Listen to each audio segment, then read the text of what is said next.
In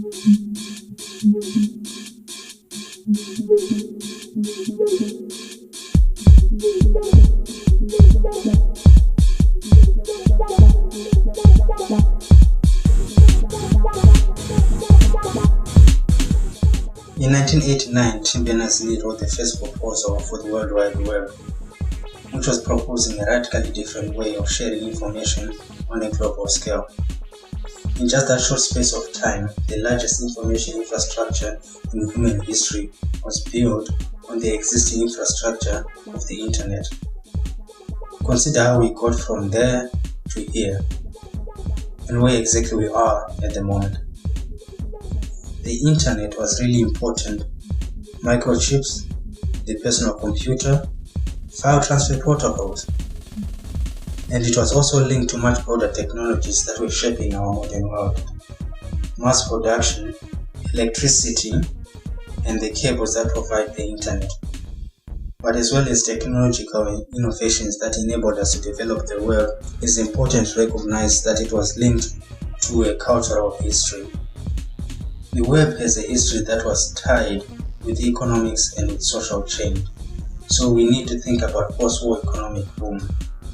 We need to think about electronics. We need to think about the Cold War. We need to think about mass higher education and the way in which science was funded in the post-war period. So the web had a history, a technological, a social, an economic, and a political history in terms of where it came from. In 1989, Tim Berners-Lee made a very specific proposal to use HTTP, HTML, and URLs or URIs to share information, to navigate information on a global scale. Consider the fact that technology on its own is not enough to give rise to the phenomenon of the World Wide Web as we know it. However clever, however innovative something is, technologies don't happen on their own. They happen because people use them or don't use them, depending on the circumstances of their lives, depending on their motivations, depending on all kinds of social and economic factors. Therefore, it also needed a range of use values. It needs users to be able to read and write. Disposable incomes are important because if people can't afford to access the Internet, if they can't buy computers, they are not going to use the World Wide Web. An open model was also necessary. If the web had been copyrighted, if we had to pay every time we wanted to use it, it wouldn't look like it does today. The web we have now, even in technical terms, is not the web we had in 1989. In the beginning, you could put static web pages up, text, no visuals. The only people who really could put up web pages were those who had quite high technical skills to be able to do that. All of that has changed. We have moved into the second generation of the web, what people have called Web 2.0. You could have visuals. You could have dynamic web pages. Web 2.0 is used to describe a phase of the web where user-generated content became possible. So it wasn't just a relatively small number of people with high technical skills who could put up information on the web.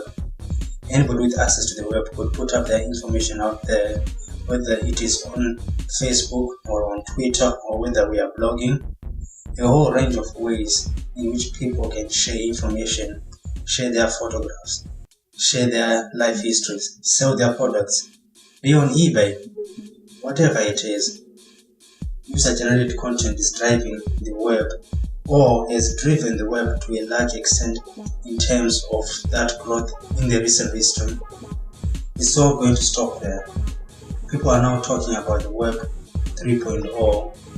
It's going to change again how the web is and how we are using it.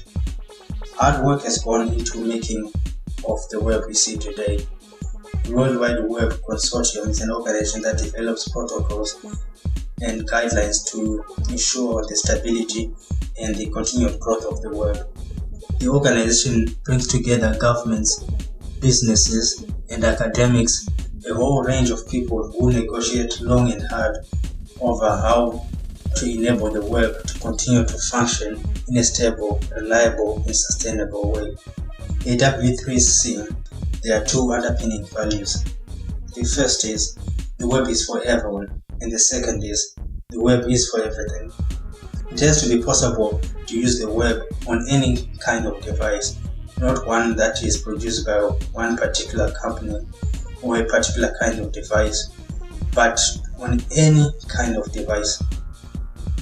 W3C isn't the only organization that is doing all the hard work to try and hold the web together, but it is a very powerful organization. It has its vision, a commitment to participation, knowledge sharing, trust.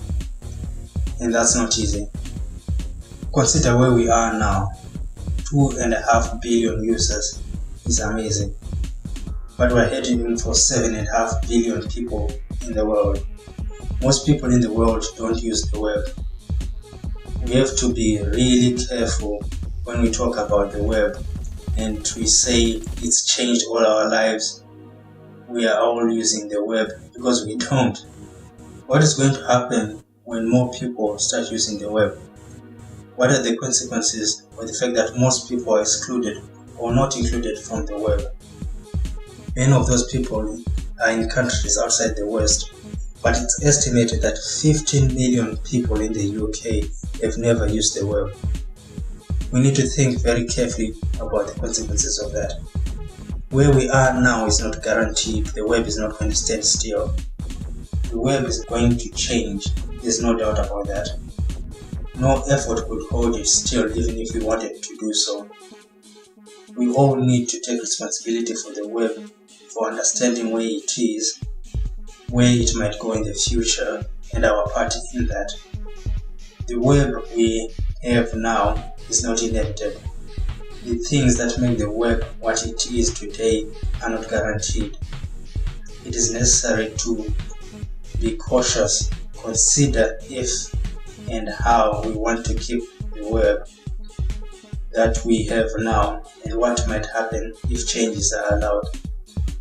Changes, for example, in the way governments access our data in terms of questions of privacy, governance of the web, corporate ownership of parts of the web, and so on.